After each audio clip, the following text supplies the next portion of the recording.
How the Realist hero saved the kingdom is an isekai anime that has seen some success in the midst of a fairly unremarkable season.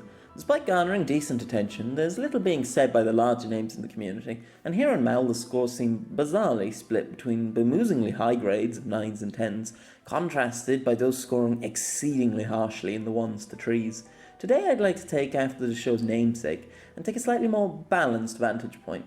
Let's first cover the spoiler-free items. Music, animation, and direction.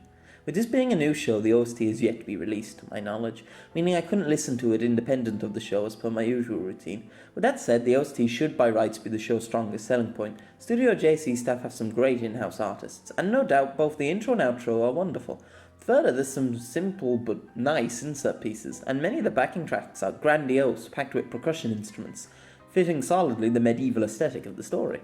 With all this said, I'd be loath to give the score top marks, as the actual usage of the tracks is a bit clumsy. This could be attributed to the direction segment, but some of the less creative tracks are the ones that get the most use, and by the end of the show it was monotonous to hear the same everyday intense contemplation, pieces used multiple times in even a single episode. There's also really nothing here to get you pumped during the triumphant moments of victory, which also feels like a missed opportunity. So while on paper the score is fitting and well made, its execution could certainly be improved. Animation was something of a disappointment to me. While stills can look beautiful and the shots of each major city are nicely composed, generally speaking the show looks bland. Not bad, just bland, which is strange coming from Studio JC staff, who generally have a track record for making a show recognisably modern and light novel based, but with enough vibrancy to still stand out, a la Toradora, Pet Girl, Aria, Danmachi, Railgun, etc. As for the backgrounds, they're mixed. Some are more than adequately detailed, but the location by far the most time is spent in, the throne room, has been designed by someone who I can only imagine was actively out to ruin this show.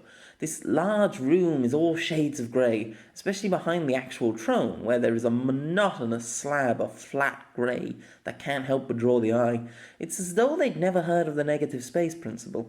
As for the movements, the fights are downright awful, with shaky transitions and a complete lack of weight or impact. The general movement of the characters is as you'd expect. Much like their art style, it's fine, but unmemorable and a bit of a letdown.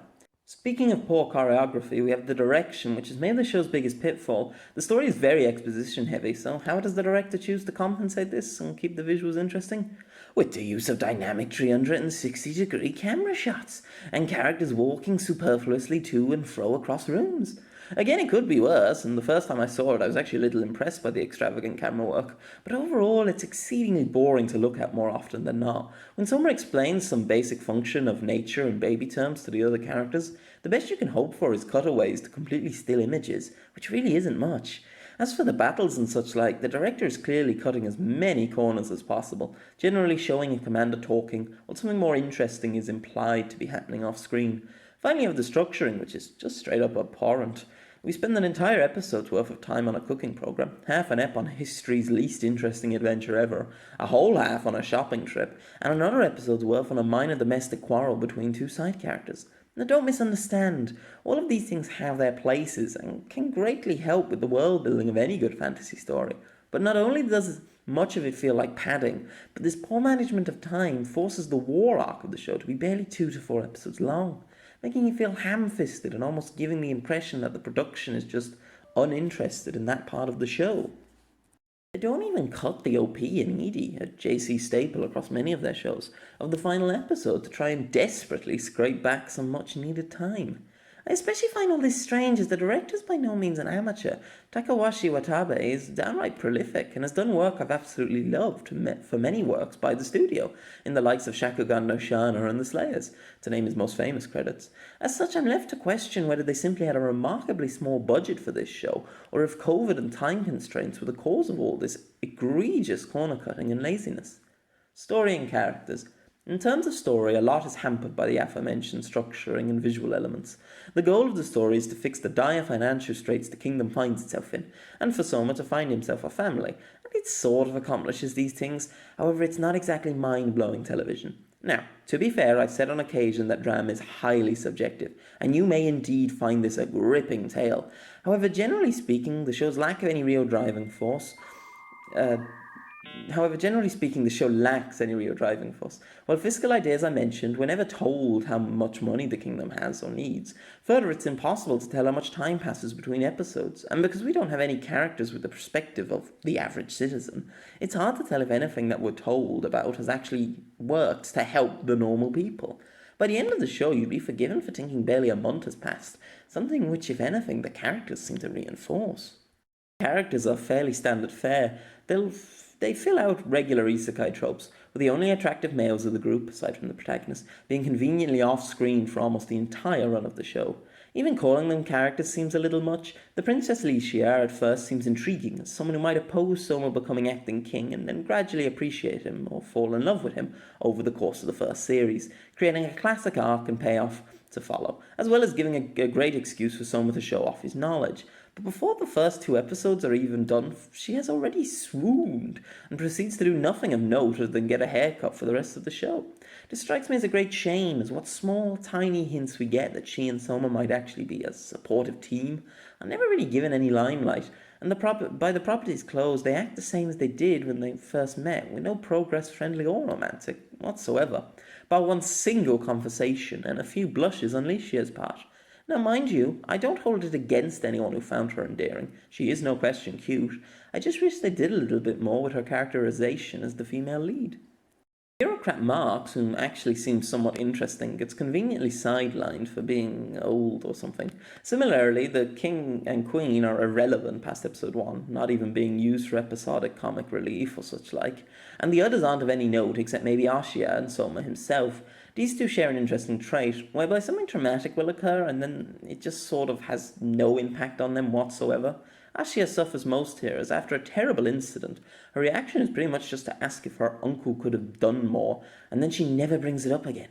It doesn't seem to weigh on her mind or spark any change in her outlook on life, despite the Dark Elves seemingly being a very family and tribal-orientated people, something they could have easily tied back into Soma's grandfather's words of wisdom, but they didn't.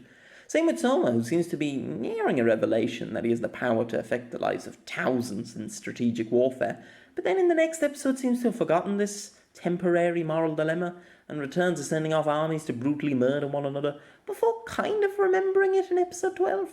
But likely, I'm not really sure you could say anyone has a character arc in this show. However, with that said, none of this is quite as big a problem as it might sound. Indeed, considering the type of story this is and its purpose as light-hearted entertainment, it certainly does function with its typecast of static characters.